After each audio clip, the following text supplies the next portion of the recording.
Lately, I've been doing something I didn't do for most of my life. I've been slowing down enough to actually look back. And when I do that, I'm actually starting to see patterns I couldn't see before, especially when it comes to living with premenstrual dysphoric disorder, PMDD, for over 3.5 decades.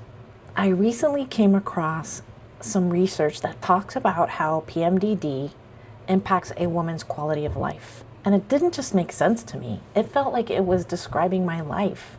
Because for most of my life, I didn't have the words to explain what I was going through. I was diagnosed with PMDD in 2018 after living with it for over 35 years. And even then, when I got diagnosed, I still didn't fully understand how much it impacted my life. When we hear quality of life, sometimes it sounds like a general term. But what the research is showing is that PMDD doesn't just affect mood. It affects daily functioning, it affects relationships, and it affects work stability. It affects emotional regulation, and even how a woman sees herself over time. And that part right there, that's what hit me, because I didn't experience this as something occasionally. I experienced this as something that shaped my life in ways that I didn't understand at the time. There were patterns I couldn't explain. There were emotional shifts that did not make sense to me. There were moments where I didn't feel like myself, like I wanted to jump out of my own skin.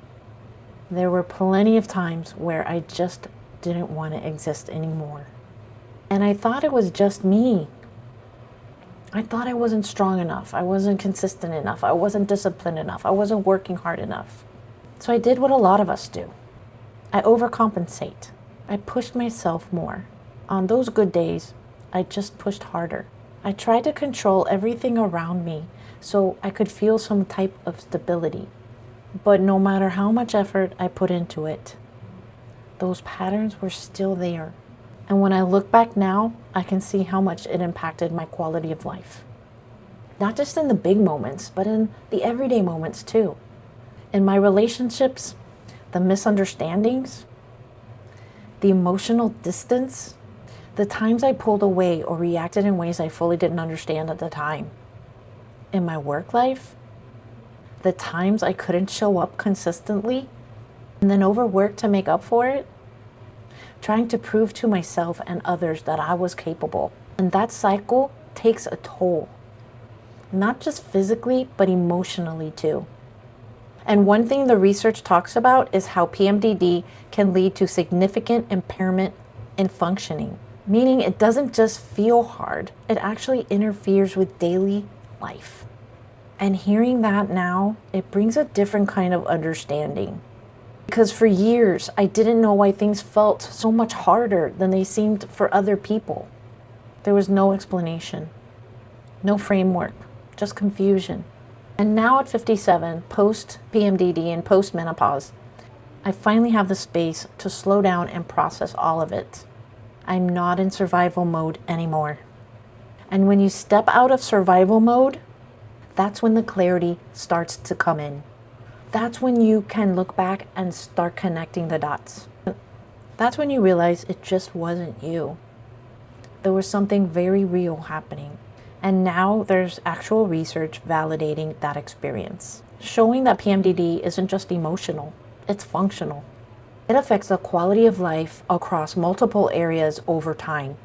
For me, that brings a lot of mixed emotions. There's relief because now there's understanding.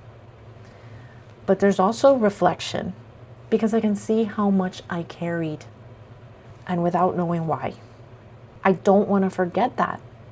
I don't want to just get over it.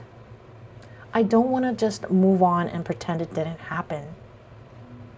I want to understand it. I want to learn from it.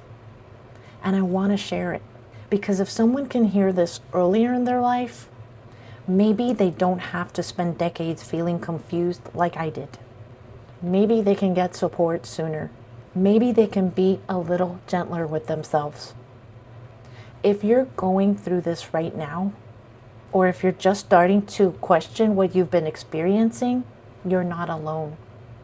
This isn't something to fix. This is something to learn, something to learn to manage.